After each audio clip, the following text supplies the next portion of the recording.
ఎంత పని జరిగిపోయింది బాబు. నాన్నగారు పోయినప్పుడు నేను ఊళ్ళో లేను.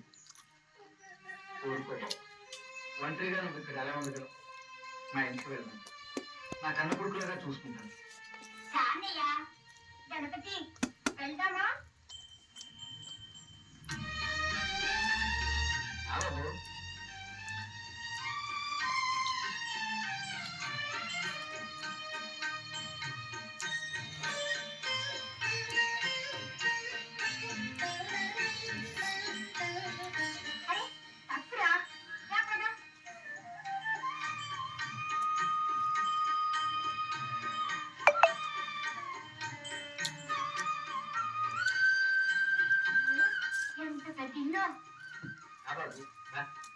కొంచెం ఈ బంగాళా అంతా నీదే బాబు.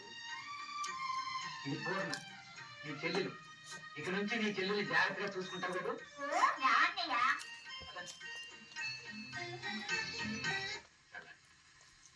ఇలాంటి పరిస్థితుల్లో నువ్వు ఇక్కడ ఉండలేవమ్మా. నాతో వచ్చే మన ఇంటికి వెళ్ళిపోతాం.